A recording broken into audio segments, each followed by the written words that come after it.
Hello again, and a very warm welcome to Passions. And in this episode, I'm so delighted to be joined by Sam Smith. No, not the singer, which I'm sure he gets quite a bit. Sam Smith from Motorsport. So, Sam, great, very warm welcome to Passions. Tell us who you are and what your passion is. Oh, thank you, Phil. Thank you for having me. It's great to be on the show. Well, I suppose my passion, I'm lucky, my passion is my profession. So motorsport has always been in the blood since I was a little kid, mainly through my father, who competed in rallying at a sort of national level back in the 60s with minis and so forth. So yeah, it's always been there. I've worked in it for really 30 years. I started very young when I was 14 as a work experience kid with a professional team, which is, you know, a whole different strata of stories and scrapes and anecdotes there for you. But yeah, I suppose after university, I worked with championships and constructors and manufacturers and a few teams. And then in 2012, I became freelance and sort of pursued my passion, which is writing and journalism. And about the same time, it just so happened that there's a little old new championship called Formula E, which came on the block with all electric powertrains, which was very interesting, very relevant. And I worked in that as a journalist ever since for various publications, and to the point where I've now written a book about Formula E, which came out last month and has been well received, and is a kind of history, sporting, technically, politically, if you like, about Formula E and how it's grown to be this great championship. But yeah, predominant passion is motorsport in all its guises, really. But in particular, what's now and relevant and interesting, which certainly is Formula E.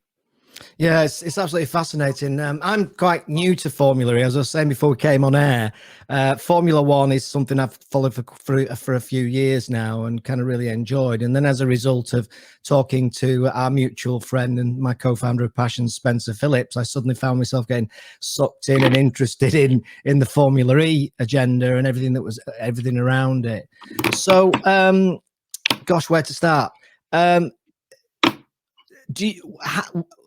Formula E has come along, but it seems, as I perceive it on the outside looking in, to have arrived and developed very, very quickly from what was zero, nothing, to what it's becoming now. Is that a fair perception? Yeah, it is, and it's quite a remarkable sort of genesis to Formula E. I mean, there's the romantic version and there's the kind of reality version, although the romantic is influenced by the reality in a way. I'll explain. So in 2011, there was a dinner at a restaurant in Paris, at a restaurant called La Stressa, just near the Champs-Elysees, which had quite a notable clientele at that place, which was the FIA, the then new FIA president, John Todd, who governs all of motorsport, and a guy called Alejandro Agag, who's this kind of fascinating mix of the politician, because that's what he was. He was an MEP early in his career, and a sort of sporting entrepreneur, because he'd been involved with a GP2 team, which is the next step down from Formula One, or was then. And also he'd been involved with the Queen's Park Rangers Football Club, with Bernie Ecclestone and Flavio Briatore, two of the sort of the heavyweights of Formula One throughout the last few decades. He, this is his own words, spoke to Jean Todt that evening, and Todd was pushing an agenda of a potential single-seater Formula Championship powered by all-electric powertrains, and Agag's ears pricked up. And the upshot of it is that apparently at the end of that meal, a serviette or a napkin was signed detailing this meeting, and Agag signed the bottom of it and did a smiley face and said, "I'll be the promoter of this when it happens." And lo and behold, 3 years later, they're on the starting grid for the first race in Beijing. Obviously, there's a huge story, practical story, operational story before that. So that's the romantic notion. Now, that did happen because I've been to the restaurant and I've seen this napkin, which appears in the book. So that did happen, but I think it's slightly embellished. The practicality of it was that Agag then tendered. So this is the boring bit. The tender was done at that stage. Agag won the tender to be the organizer and promoter of the championship. And then the momentum started rolling. and it started running really quickly. Teams were very interested in this project from the get-go. Some manufacturers did, although not explicitly. They sort of were in the background waiting for the time to come in officially. And from that point on, partners, cities to host the races came on board very quickly. They could see there was a bit of foresight in seeing where the automotive industry was going, where the world was going in terms of sustainability and alternative fueled cars.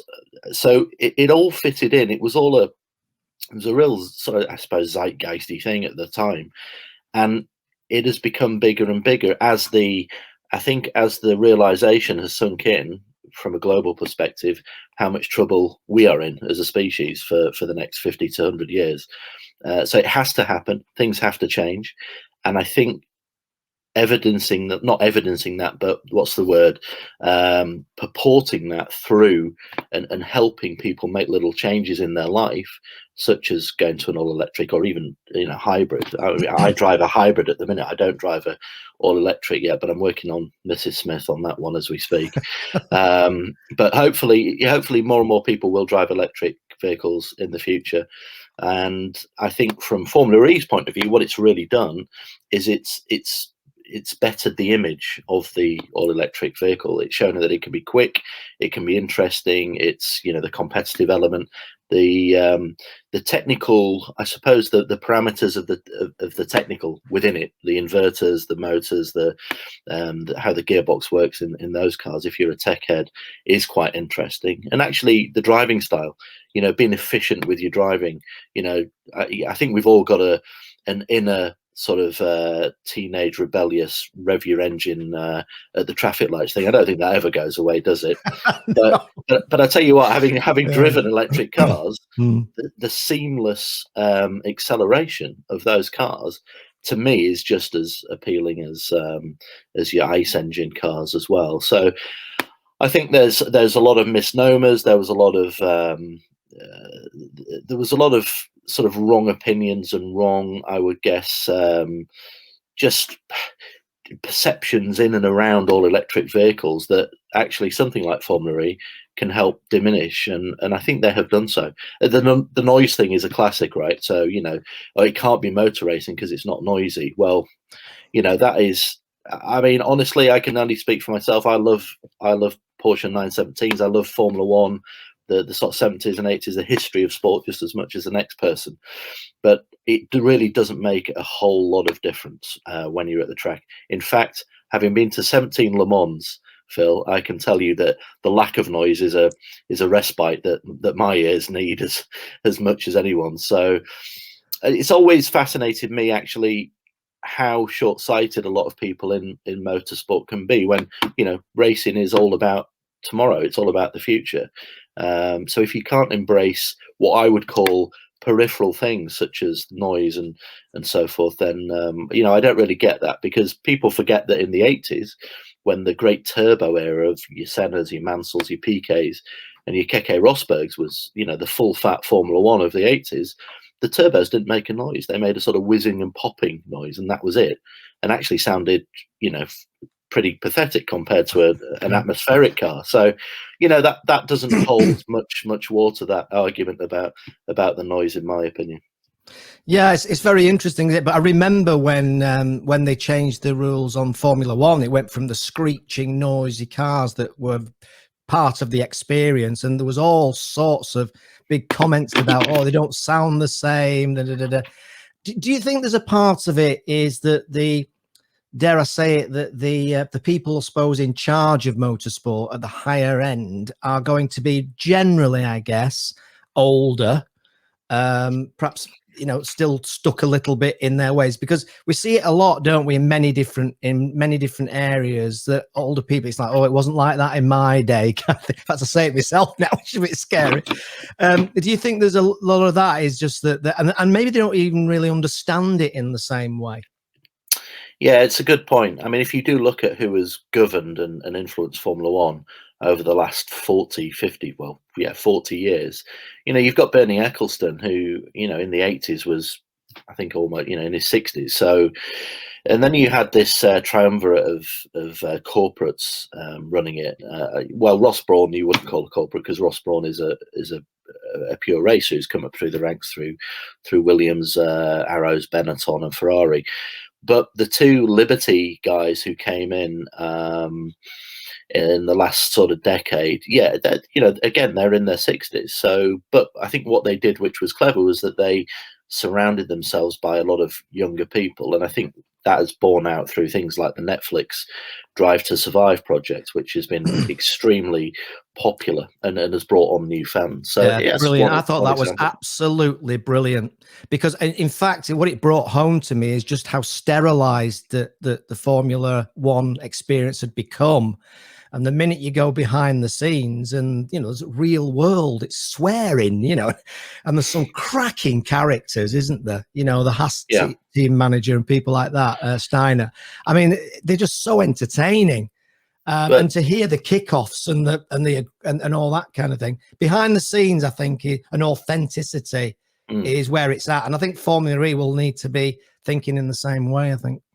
Well, I think you get that in whatever competitive environment you're in, and Formula E is no different.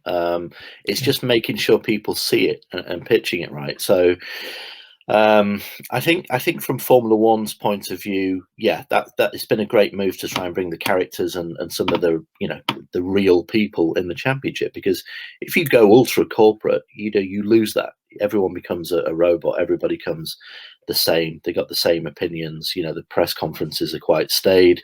You don't get the natural characters coming out in the drivers or the team personnel, as you said. I think in Formula E, that is there. When I think about the people I speak to among the drivers and the teams, I see it day to day, and there are some terrific characters, and there are some tetchy characters. There are some people who have got all kinds of peccadillos and characteristics which you'd find tricky, on the street, or somebody just in another industry, let alone in a high pressure environment as Formula E. Because let's not forget that unlike Formula One racing, Formula E takes place in one day. So practice, qualifying, and the race all happen in one day. And the pressure that the teams and the drivers are under is immense. I mean, when you get a driver like Andre Lotterer, who has won 3 Le Mans and been a professional driver for the best part of 25 years and been very successful, when he says to me that it's the hardest thing he's ever done is Formula E, and you think, wow, because I know how hard Le Mans is, I know how hard Formula One is, I know how hard even championships like IndyCar or Super Formula are, but Formula E is different because of that time, the concertina of time on a race day, the amount of preparation you have to do in a simulator. And then, just the fact that if you make a mistake, you can't recover. It's like in Formula One, if you spare the car off into the wall in practice, your mechanics will get the car ready for practice 2 or practice 3. In Formula E, if you shunt the car in free practice, you might not even make the grid. Or if you make the grid, you'll have penalties for the car being changed. I mean, if you shunt in qualifying, you've got probably 2.5 hours to get the car ready for the race. So very difficult. There's still a lot of pressure from the manufacturers, because the manufacturers are great. They bring money, they bring prestige, but they also bring a great deal of pressure, because you are representing a company of 200,000-300,000 employees with a massive brand and reputation and history, not only in motorsport but also in automotive and global marketing as well. So it's a high pressure, high stress environment, and that's why it's on the up, and that's why the drivers get paid well, because these big manufacturers they demand the best, and the drivers have to perform. It's that simple. Yeah, I mean, one of the things I've been quite staggered at is the technological progress in terms of batteries, I guess, in the simplest way. There seems to have been, is my perception right there, is that one of the reasons why it's succeeding is because the battery power, the battery technology is getting better and better. So the power is getting better and better, because I was amazed at the speeds that these electric cars get up to. And I think there's a perception that when they're quieter, they're not going as fast. And when I did the research, when I started to get interested in it, I was amazed at the speeds they were getting up to.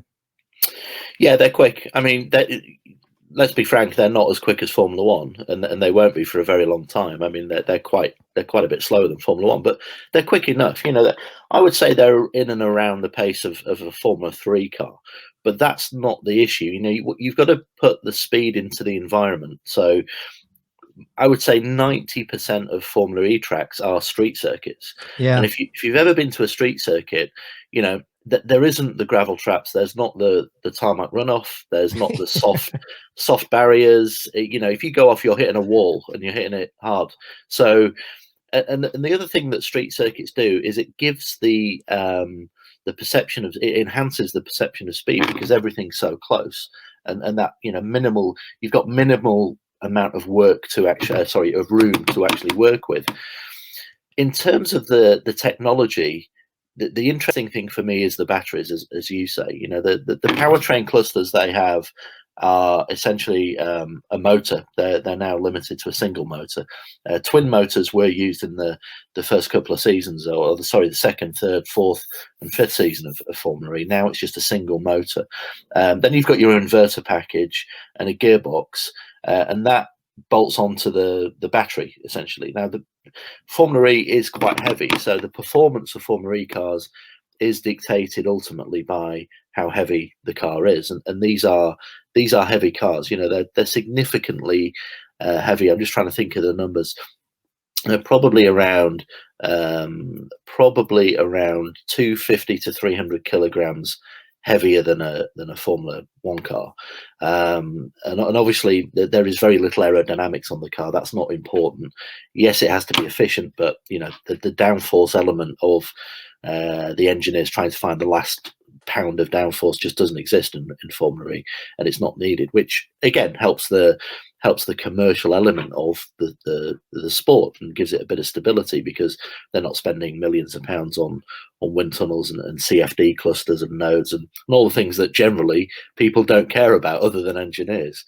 So going back to the battery, Phil, it's interesting. That's the one area of development which is growing almost weekly, you know, in terms of where Formula E might be going in the future.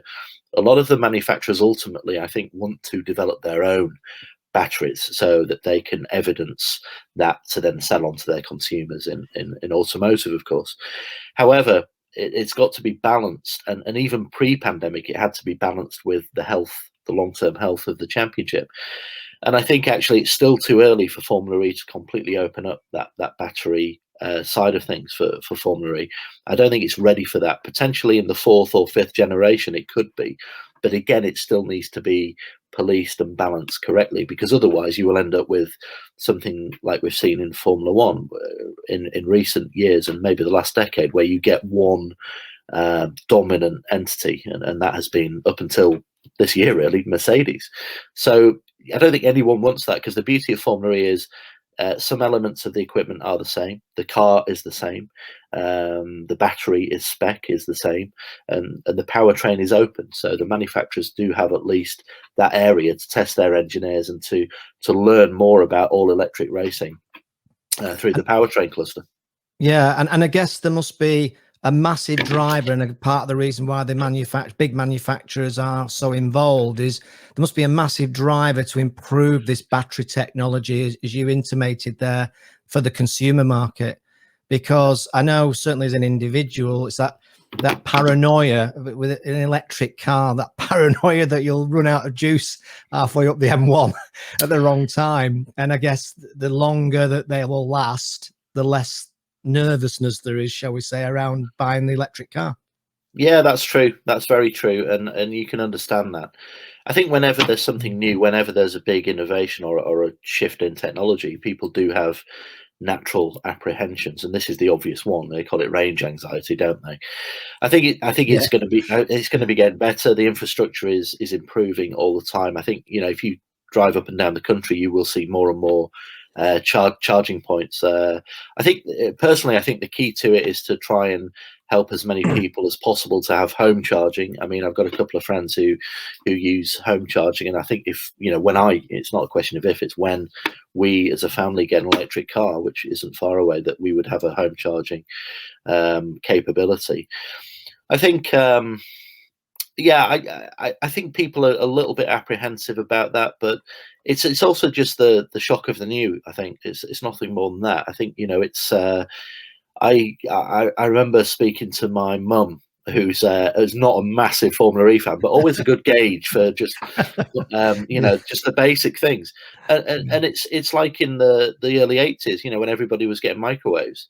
You get a microwave oven, and people, oh no, I'm not going to have a, you know, I'm not going to get radiated on, Yeah, it'll you fry know, your brain. yeah, or well, yeah, exactly. And Yeah. it's there's a Yeah. little bit of that, I think, but I think, you know, pretty much every household now will have a microwave, I'm sure, or, you know, near enough.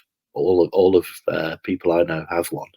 So I think that will go, but it's not going to be exclusive. You know, there's hydrogen cell technology. There's a whole host of other alternative fuel transportation that could work in the future. But I think, you know, I think if you look at the pros and cons of ICE engines and alternative fueled cars, you know, I'm not saying ICE engines will completely disappear. They won't, and I think, you know, in a racing sense, I don't think they should. I think that there should be a choice, but, you know, we've seen historic racing become extremely popular over the last 10, 15 years. And you know, ultimately I see ICE engines probably, you know, there being an even more thriving historic scene, because the pace of change that's going on in the world right now, I think, is going that way. You know, that very soon ICE engines will become, in motorsport, a sort of historic subclass for not subclass, but a category of racing, and that the majority of professional racing will be fueled by either electric, hydrogen, or some other technology that we don't quite know about yet. Yeah, I mean, it sounds rather crass, but there's, and when you think about, you know, the future of the whole planet's at risk, it sounds crass, but it's almost like it has to become cool. And I guess things like Tesla have probably helped significantly in that consumer perception of cool, because for a long time, let's be honest, green was seen as being people up swampy, you know, people up trees, hugging trees, and all that kind of thing. And you know, that those are great unwashed, you know, who eat Yeah, Brussels sprouts all day. You know the kind of thing I'm talking about. yeah, Which of course doesn't help with it feeling cool, and it's really ridiculous, and it's quite, I think it's shallow in many ways. But as soon as it becomes cool, and I think Formula E helps that process for it to become cool, because the cars look fantastic. yeah, they do. I think the Gen 2 car, so Formula E's history is Gen 1 up until 2018, and then Gen 2, which will run to the end of next year, 2022. And those cars are otherworldly looking. I mean, this is not a blatant plug for my book, but I can give you a look at the Oh yes, car, you know, that's a for beautiful those, cover, by the way. I was looking at that yesterday, knowing I was you going to know, be chatting to you. so Beautiful cover. for those who aren't familiar with Formula E car, this is what it looks like. It is a single-seater race car, but it has this very different look. You see the wheels are enclosed, so it's kind of almost like a prototype, a sports prototype, half sports prototype, half single-seater car, which has never really been done properly before. And when you see these things in the flesh, they sort of, you know, they take you back for the first time, because they look what do they look? They look kind of otherworldly. They look a little bit spacey, so that it They looks like do. sort of NASA have had a bit of a input into them. Yeah, yeah. And you know, they have on the halo, which is the protective device on the front of the chassis, which was brought in a couple of years to 3 years ago now, to protect drivers from debris and other incidents where, you know, the head is exposed in the single seater open cockpit car. In Formula E, they have a flashing one of those, because they get an extra boost when they run over a certain part of the track, some transponders in the circuit. It's called the attack mode, which is, I suppose, what you call a sort of Mario Kart Joker area, where they go over it twice a race, and then take on an extra 35 kilowatts of power. And the halo flashes, which, you know, my daughter, who is not, she's 8 next month, when she sees a Formula E race, you know, it's the first thing she sees. She says, "Oh, that's cool. The car's flashing. You know, it's winking at me, or it's, you know, it's got a different color." Which, you know, to try and to try and get new followers into racing and into a future relevant race series is genius. It's just a really simple but very effective way of getting kids and other people's attention and going, oh, it's a bit different. This is going to mix things up, and it literally does. It mixes up the order of the race, and it's worked. It's not worked perfectly, but it's worked well more than it hasn't. And I think Formula E and the FIA have to take a lot of real good credit for that, because it's innovative, it's new, it's a little bit flashy, but it's all good because it gets people's attention on something very different. Has it taken you by surprise how quickly and how well it started to weave itself into the mainstream, or did you always think it would? It's kind of two questions in one there, Phil. The first one, so the short answer is yes, it's taken me by surprise. But actually, within that, you talk about the mainstream. Formula E, I don't think has got into the mainstream yet. I think that's the last hurdle, is to try and tap into the mainstream. I mean, it's trying. It's not been as quick from that point of view as I thought it would be when all the manufacturers came in. So, for instance, they've got a TV deal with the BBC, and they've had, I think, since the start of last season, so 1920, they've had a run on BBC, but it tends to be on the lesser broadcast channel. So it'll be on iPlayer, or it'll be on the website, or they might get some. They might get some live on BBC Two or whatever. So it still needs to make that leap. But going back to the question, has it surprised me? Yes, it has, because the first race I went to was the third ever in 2014, which was in, let's face it, a very odd place to have a race. It was in rural Uruguay. It was in a place called Punta del Este, which was beautiful, by the way. It's right by the Atlantic Ocean. And I went there as a bit of a busman's holiday at the end of the season, as a kind of a bit of a treat, just to see. I had a bit of work on it, did some reporting on it. And it was just, I found it very surreal that we were racing by the Atlantic. It was it had a nascent quality to it. So it was all very startup. So it wasn't polished. The teams were a bit raggedy. The driver lineup wasn't as great as it became, but it had potential because it was so new, it was so odd, and it was so, well, I'm gonna go to a few more rounds of this and see how it goes. In that, I tell you what in the book there is a fascinating mini chapter about, at that race at Punta del Este, how it almost died, because the owner, the investment in it had been soaked up. They'd spent basically the season's budget on those first three races. There was no more money. It's like that famous thing at Downing Street, isn't it, when it was the Conservatives got into government, and the handing over of the fiscal key was a note saying there is no money. No money left. That's what it was like. I mean, Yeah. Formula E came within weeks, if not days, of dying at the beginning of 2015. It was then rescued by Liberty Group, who were involved in Formula One also. So once that foundation had been found and they were able to build on that, the manufacturers came. And when it was known that they were going from Gen 1 to Gen 2, which is when each driver didn't have two cars, so they used to change cars in Formula E. I don't know if maybe your viewers are not aware that in the first 4 seasons of Formula E, the drivers would do half the race, come in to a pit stop, get out the car, hop in another car, and finish the race in the second car, because the battery was not. Wow, I had no idea of that. Yeah, so I'm sure most people wouldn't. The battery wasn't capable of doing the race, and of course, to manufacturers, that was tricky, because they had to evidence that their car could finish a race, a 45-minute race.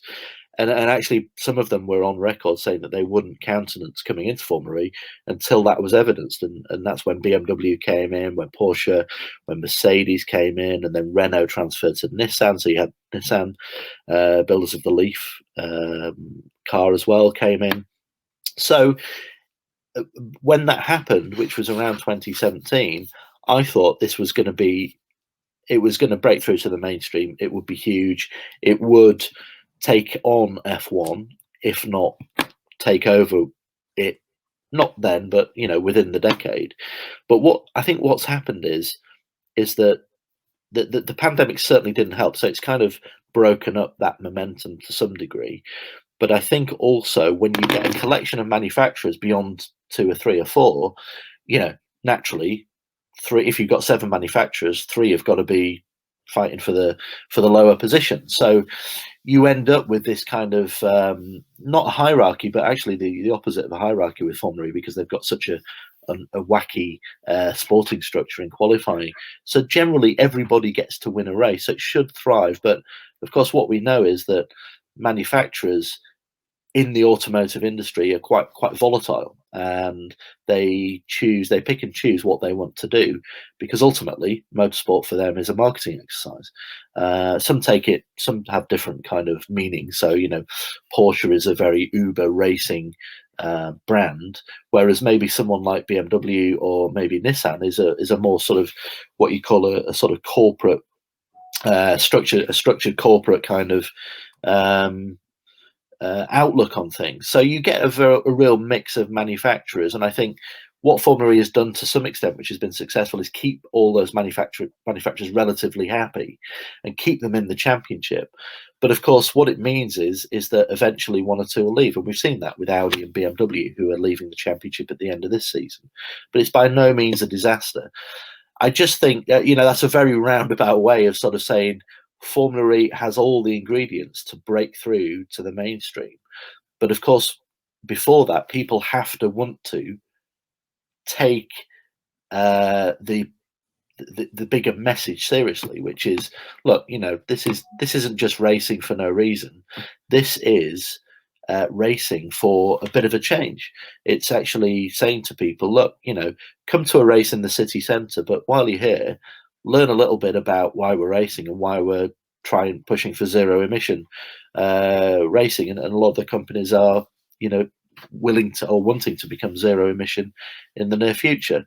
And the efficiency and the drive of the people pushing that, I think, has got to be enhanced a bit, and I think has to get through to people that cleaner living, more efficient living, not using just doing little things in the house that can help reduce a lot of emissions. I mean, it's not difficult. If we all did a bit, it would make a hell of a difference. And depending on who you speak to, or who you listen to, or who you read, this isn't a choice. This is a necessity for the next 40 or 50 years. So it's you don't get more serious than the future existence of the world, really, do you? So I think ultimately people have got to get that message through, and I think that's when it will go through to the mainstream, when people will sort of take it up as a cause as well as a sport. Yeah, I suspect that one of the challenges is based around nothing to do with Formula E, and that's the explosion of content choices that we're now dealing with. I talk in the day job as a business consultant. I talk to a lot of businesses I work with about social media and everything else, and that's getting people's attention in the first place has never been more difficult. So you've got so many different things, and new, and then the Xbox comes out with something new, and then there's new social media apps, and then there's box sets coming here, there, and everywhere of different programs, and there's so much stuff vying for our attention. I think you made a point a few minutes ago that I thought about, actually, and that's in terms of the mainstream broadcasters, there probably does need to be more consistency. I know when I was watching it, I was trying to figure out where exactly can I watch it? Where will I see it live? Oh, hang on, it's on that TV channel. But then it's the next race isn't on that TV channel. Yeah. And certainly as an outsider, as a potential viewer, any kind of friction whatsoever can knock you off track, so you don't watch it. And if you don't watch it for 1 week, then you kind of lose the momentum a little bit, as you were kind of intimating. So I think that consistency in broadcast is key as well. Yeah, it's very true. And I think just actually boiling it down to the calendar, where they race and when they race, it's one of the big issues that Formula E has had is where and when to put the calendar together. Even before the pandemic, it was difficult They had some cracking races. I mean, I think one of the top ones was we went to Montreal in the summer of 2017, and I don't know if you've been to Montreal. It's such a wonderful city, vibrant. It's just got a great sort of mix of cultures, and obviously, predominantly French and American, sorry, Canadian, get that right. And it was just such an interesting, it had a real buzz about it. It was an event, and it just happened to be the final two races of that year's championship, and stands alone for me as one of the most dramatic ever. It was the one where Lucas di Grassi got a great deal of revenge on his great rival Sebastian Buemi, and that was then the third season of Formula E. So there's a lot of interesting narratives around it, but in terms of putting the race on, it was a one-off, which was a huge shame. But from the promoters and the organisers' point of view, they are always at the whim of the politics in the city. And the politics of the city at that time went against them. So when it came to renewing the contracts and getting more races on in Montreal, the new mayors who were elected a few months after the Formula E race said, no, we don't want to do that. It's too expensive. It's too disruptive or whatever. So there then became this, and that was by no means the only city that had that. So you ended up with a very difficult job to get a consistent calendar. Now, there are certain races which now, through commercial deals, are sort of ingrained in the championship. So, for instance, Riyadh is the sort of natural starting point of the championship now. Hopefully, as the world recovers from the pandemic, we can go to Paris in April, which is a perfect time. Springtime in Paris, it's perfect. New York in July, the weekend after July the 4th is, it's always been on that in or around that weekend. So, and then now, of course, the big one for Formula E, or one of the Grande races, is going to be the London E-Prix. So the first two seasons they raced in Battersea Park, which was, in my mind, a great setting for it.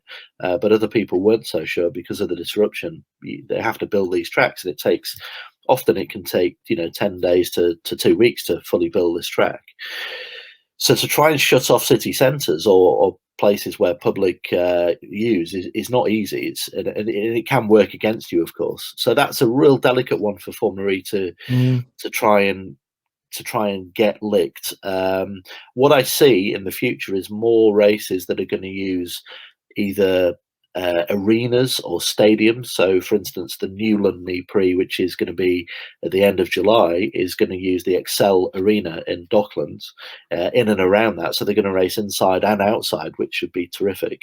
And then you've got Seoul, which is going to be used, and was supposed to be used this year, but won't be used until next season, which is using the Olympic Stadium that was used in 1988 in downtown Seoul. And these facilities, I think, give a lot more options, a bit more flexibility, less disruption, but you still get the city centre feeling. You are in the heart of the city, albeit around an arena. Cape Town is going to be on the calendar for next season, and in February they're going to race around one of the big stadiums in Cape Town, which was for the FIFA World Cup in 2010. And I think this is going to be one of the things we're going to see in Formula E, in the makeup of the championship and where they're actually going to be racing in the future. So it's a nice alternative strategy that can still bring the racing to the cities, as opposed to people going to a middle of rural Northampton for the British Grand Prix, which is kind of ingrained in racing now. But when you look at it dispassionately, it's like, well, why aren't they racing in London, or why aren't they racing in Manchester or whatever? But it's just historical. The way that, exactly. Yeah, it's an iconic venue, and it won't change, or not certainly in the next few decades. So I think Formula E, it's one area where Formula E can really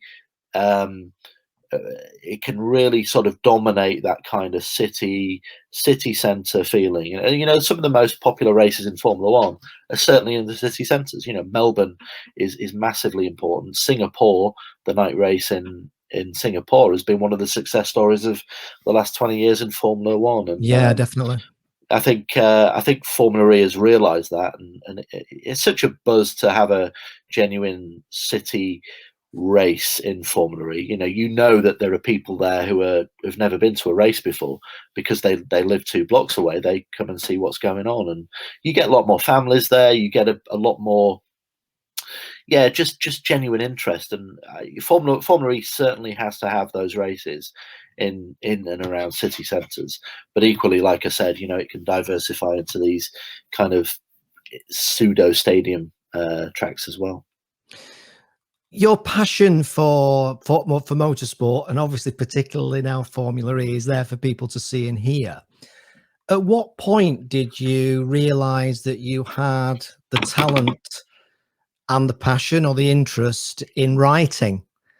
And because what I would say is that as an observer, particularly on this journey that we go through in terms of investigating and exploring people's passions, it's almost like the holy grail is to take a passion for a topic and then amalgamate it with a passion or an interest in a talent and a skill, because that's how you end up potentially making a living out of your passion, which then arguably isn't work. And that's the kind of debate that goes on. So how did you get into, and how did you come across the fact that you had this talent for writing in the first place?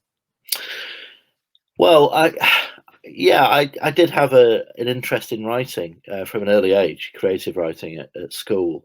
I mean, if we had the time or inclination, I'd dig out some boxes here and show you some rather embarrassing scrapbooks of when I was sort of 9 years old, where I used to literally cut up my dad's Autosport, which he has never forgiven me for, stick the pictures in, and then write paragraphs about the race. Very, very crude sort of things. I'm pretty sure people don't do that anymore, but I did it, and it was a key hobby for me. So my dad used to take me to races. I mean, amusingly, one of the first races I went to, I didn't like because it was too noisy. So coming back to the noise thing, scared the hell out of me. Formula 2 cars at Donington Park in about 1980. But then I did get into it because I watched it on TV, and then I wanted to see my heroes in action. So we go to British Grand Prix, or we go to a sports car race, or Formula 3, it just became more than a hobby, really. It became a bit of a fascination, a bit of a just fascinated by everything. I mean, if I was to put it in order, the actual technicalities of it, and the engines and the suspensions and everything, is quite low down. It was always about the people. It was always about the drivers or the team bosses. It was what drove people to do this mad, running away with the circus thing. And then, strangely, when I was 14, I did do that. I ran away with the circus. I worked for a team in the summer holidays in Warrington in Cheshire, a team called Cobra Motorsport, and I'm forever grateful to a guy called Colin Bennett who took me on, knowing that I had zero aptitude for mechanical matters. I mean, astonishingly, I was kept on for the first 2 weeks officially of that work experience, and I literally swept the floor, made tea, and took the banter of the mechanics, which as a 14-year-old is not an easy thing to do. It was a bit of a school of hard knocks sort of thing. But I went to races that summer. It was the summer of 1990, which was guys at the beginning of their career like Damon Hill, Alan McNish, who I now immensely fortunate to call Alan a friend as well, because he is the team principal for Audi, and I deal with Alan, work with Alan races, which is amazing. This is 30 years ago, by the way, that I was he was racing in Formula 3000. I was the skivvy washing the wheels, which is amazing. I also had heroes who were writers as well, and I used to absorb and just read over and over again. Journalists like Nigel Roebuck in particular was a hero of mine, who was the predominant reporter for Autosport magazine in the 70s, 80s, and 90s. And I think his columns that he did, talking about, wasn't always about racing. There was always there was some politics in there. There was kind of references to films and references to all kinds of things, which I just thought was really cool. And I just loved devouring his stuff, and it kind of influenced the way I wanted to go. And it took me a while to realize that I could do it. I think I was a bit bashful when it came to trying to get into championships and teams, but eventually did so, and worked for I worked for Lola Cars for a decade as their communications person. But I've kind of done it the other way around. I've kind of started off the PR sort of side and marketing, and then I I've gone to the journalism side, which is my chief passion, and writing articles and this book as well, which has been a joy, really. So yeah, a genuine passion, and I don't consider myself having a job. I really don't, and I sort of daily almost thank my lucky stars that I'm able to do what I do. And don't get me wrong, it's hard work, and it's it's not, we're not playing at it. We're as competitive as the drivers sometimes when it comes to stories. It always abuses me when some colleagues of mine, or people who sometimes want to criticize your work, say, oh, it's not always about coming first in this business, which is got to be one of the biggest misnomers ever, right? So we're literally covering races, so yeah, it's taking part that counts. Well, that's it, Really. isn't it? It's I don't quite understand that. One of the key things is to try and get stories and break stories. But yeah, you've also got to you've got to tell what's going on. But you can always do that after getting the story initially. But there's a huge competitive point to what I do, which I take pride in. But also giving people a fuller picture of what's happening. And one of the only ways you can do that is really by getting to know people and understanding who the key people are, and the people who know the full story, and not just the people who I've got a lot of respect for PR people, because I work in PR. I have worked in PR, and I continue to do so occasionally. But I know also what their job entails, which is often to try and hide the truth. I mean, it's a bit of sanitize it. And sanitize it. Absolutely. It's part of their job, and I don't hold it against them, because I understand, and I've done it myself. But I much prefer the other side of the fence, where you are the hunter rather than the hunted. The defender. You don't want to be the defender. Yeah. I think as long as you're ethical about it, and you don't play unnecessary dirty tricks, or you don't go above that, you don't go beyond the line, then it's a competitive business, and I love it. I can't imagine doing anything else, and hopefully I won't. So, and of course, you talked about people, the key of people, and the enjoyment of people. We talk a lot in business about know, like, and trust before anybody will buy from you. Is it fair to say that know, like, and trust element is absolutely critical in terms of getting those stories and getting some of the background that the PRs are trying to hide away? Yes, it is, and it can be really tricky. It can put you can be put in very difficult positions. Because I like to I mean, personally speaking, not everyone does it, but I like to be what's the word, just reasonable with people. So I'll give you an example. If I find something out that I know people don't want to be aired publicly, so for instance, if a team signs a driver, I will pretty much every time I will contact the team or the driver or both, saying, look, I know this is happening, and we are going to publish it, but I'm giving you, out of courtesy, a chance to digest that and react accordingly. I don't think that's wrong, and I think that's the right way to do things. It obviously is extraordinarily tricky, because you're talking about situations where there's a lot of commercial responsibility, lots of third parties. People can get hurt or damaged if a driver has been signed and is taking somebody's job. At the end of the day, that's not a nice thing, and I sure as hell wouldn't want that to happen to me.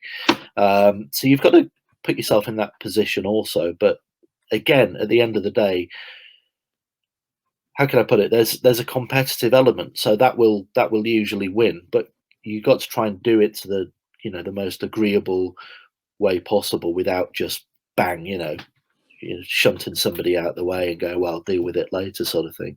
So there's quite a lot of, I suppose, there's quite a lot of analogies there to a racetrack, isn't there? You can be firm but fair, or you can hunt somebody down. You don't have to turf them off the track and put them in the wall. But yeah, it's a fascinating place. I think paddocks and places of in motor racing, I've been in some pretty febrile paddocks and places, and I won't name the championships, but they're pretty unpleasant places to be. Formula E absolutely is not one of those places. I find it very engaging, very interesting. Yes, there are still a lot of what you call secrets, or people, keeping the knowledge is power thing, and playing a few games, but that's all part and parcel of it. But I've never really come across any genuine nastiness or real threatening behavior, or which sadly does happen to a lesser extent now.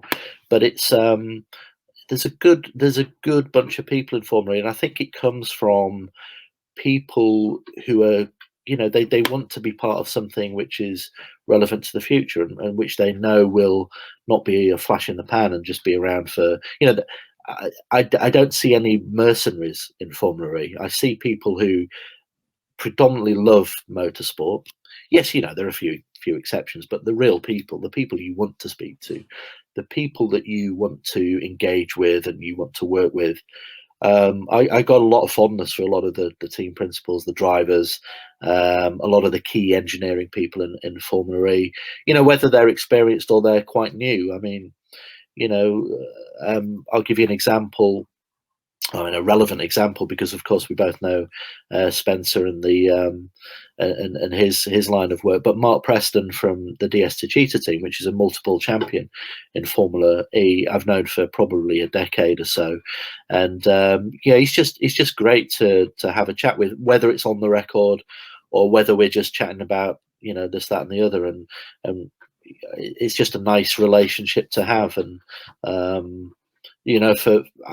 can't think of anyone really, sort of team principals, the vast majority of which are very interesting. They answer a straight question usually, and if they can't, they'll kind of tell you off record. So it's nice to have that relationship, but there's no secret in it. It's just having that relationship as you would have in business, I guess. Really, Phil, you can have those conversations, and people can get what they need and what they want without sort of steamrolling people out of the way. Yeah, that's right. I mean, did an interview with Mark actually for Passions, and it's exactly what you said. It was just felt very comfortable, and you'll know this. And I don't know how strange it is actually for you. You're usually interviewing people rather than being interviewed. But yeah, what it's like sometimes when you're interviewing people. Sometimes it just feels relaxed and it flows, and other times it's just like you're walking in treacle. It's a strange thing, isn't it?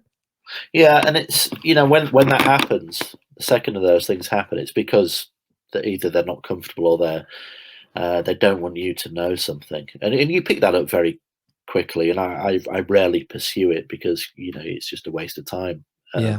There are always other ways you can get the information, of course, but a few trade secrets there. But no, I think the key thing for me is we're journalists or people working in the media are not the interesting thing. The interesting thing is the stars of the show, right? I mean, the drivers, the teams. When people talk about pressure, I've seen drivers be I have seen drivers being physically ill before races, and I've seen drivers needing literal slaps around the face before they get in racing cars, which is amusing in hindsight, but actually when you're there at the time, it's a bit disturbing, to be honest, because that's like pressure.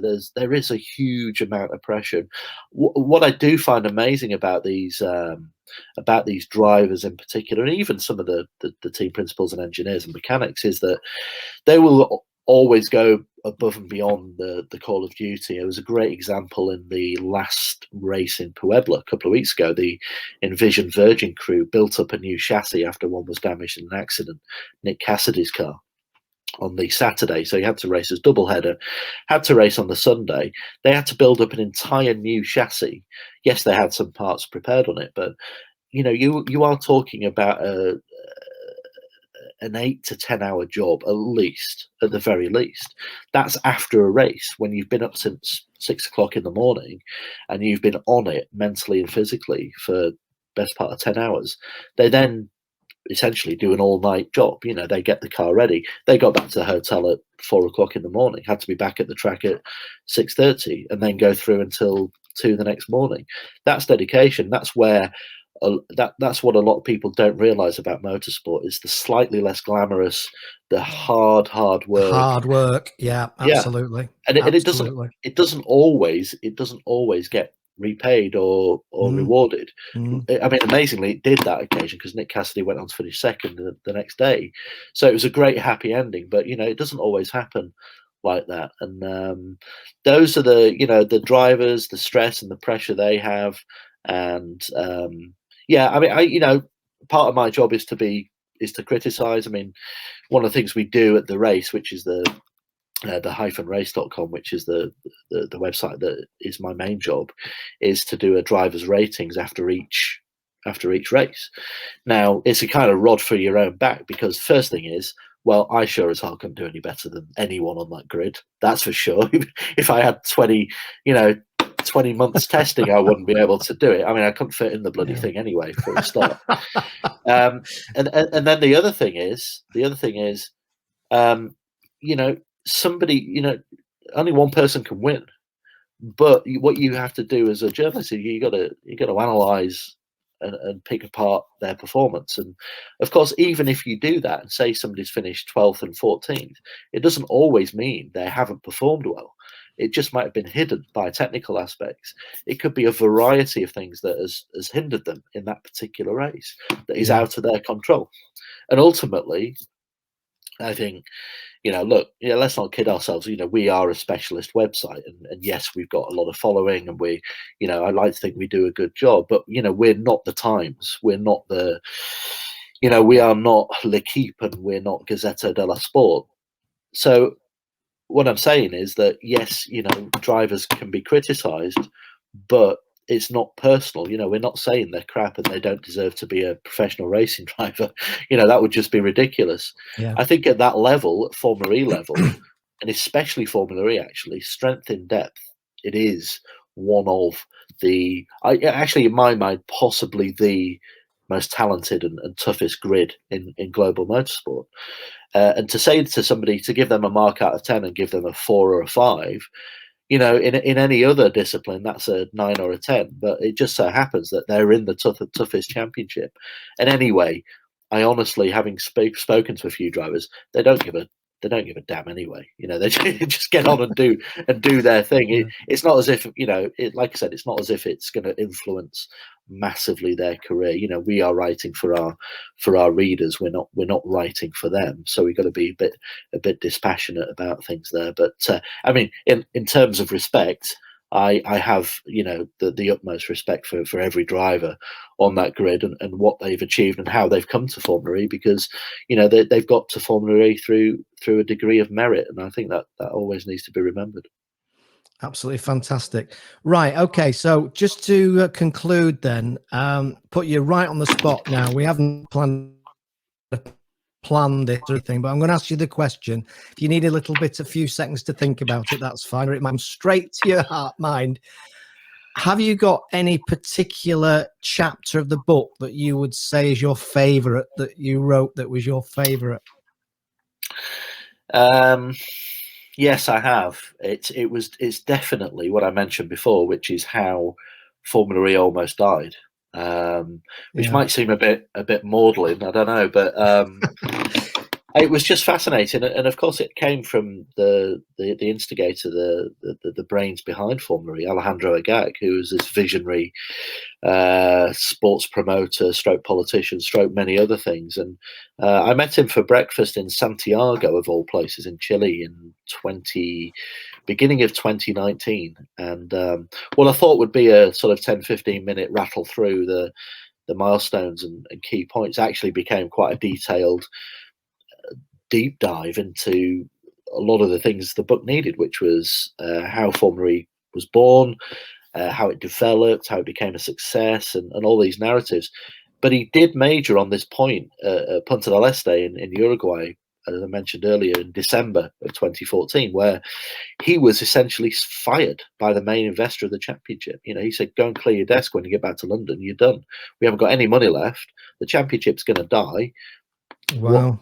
There is no future. So, and that's what happened very briefly for a few days, until Alejandro got Liberty involved, and Alejandro and a few others were able to get Liberty in and underpin the championship, because I think they went to Buenos Aires in January, which was won by Antonio Felix da Costa and Mark Preston with his previous team, which was Amlin Aguri.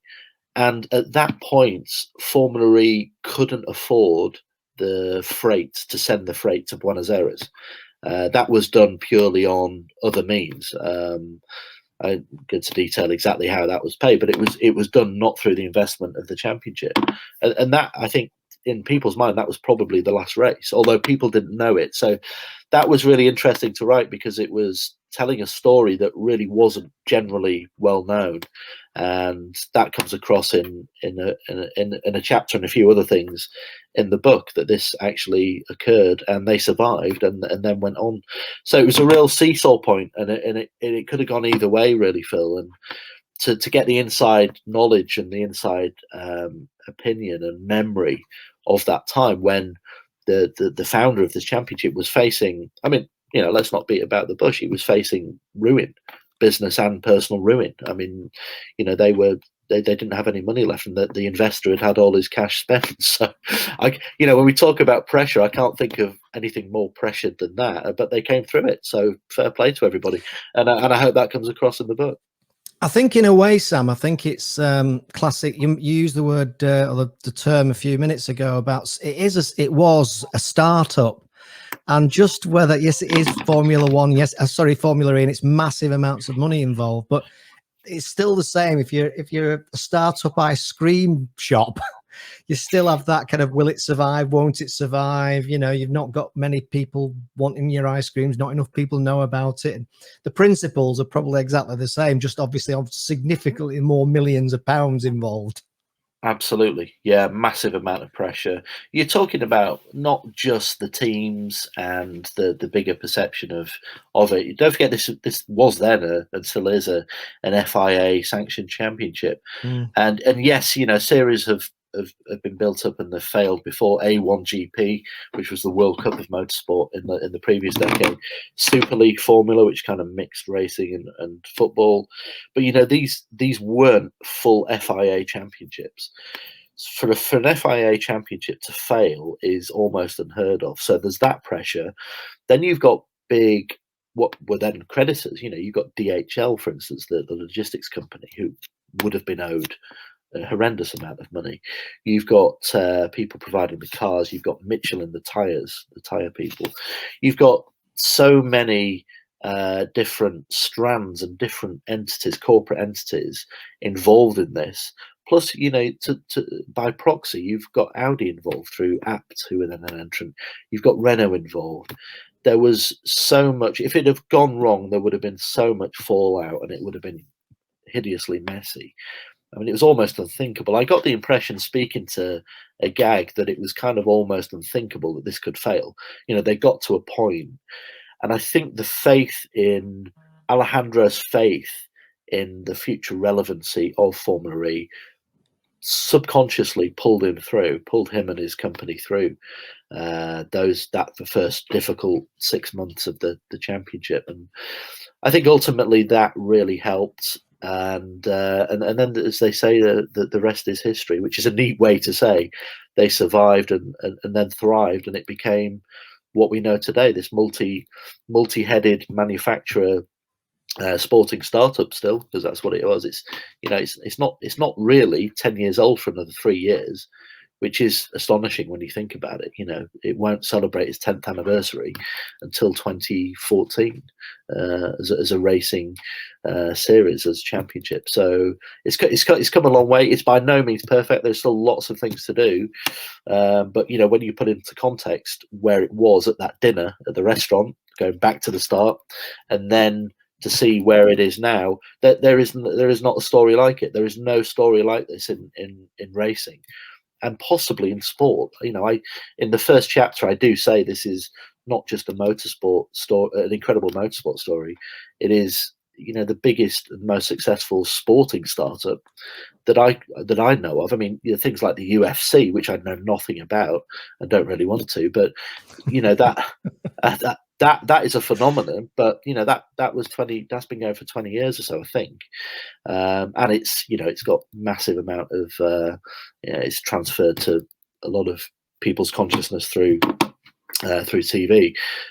Formula E is yet to have that, but still, I think from a zero, starting from zero to then get Porsche, Nissan, Mercedes, BMW, Audi, Jaguar on board is phenomenal. But also, Phil, at the same time, being relevant to the bigger picture, which we talked about, which is sustainability, the environment, bigger issues, wildlife, Big Cat Sanctuary, of course, we both know very well. And I've been down there and see what they do, interacting with the drivers. It's just a great partnership. And in the general scheme of things in Formula E, a small one, but so relevant to what it's doing and building up that kind of purpose of good, relevant and ethical, sustainable partnerships, which I don't see many other sports having that momentum at the moment. Wonderful. Right, Sam. So just remind us again, the book, where can they get it? Give us a quick flash of the book, of course. Do you mean this one, Phil? This is something I prepared earlier. Yeah, beautiful cover, as I said. So where can we get it from? This is published by Evro, and it is available on Amazon.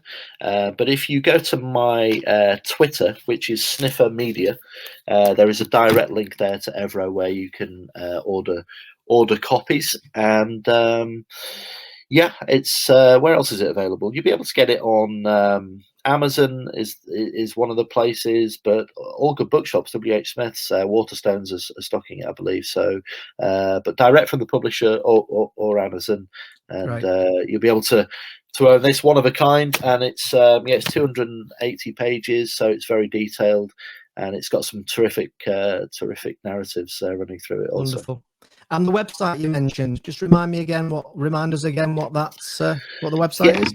Yeah, so it's the-race.com. Relatively new media. We started at the beginning of 2020, and it reports on Formula One, MotoGP, IndyCar, and of course Formula E, and also has a really good esports facility on it as well. So loads of podcasts, loads of YouTube stuff we do as well.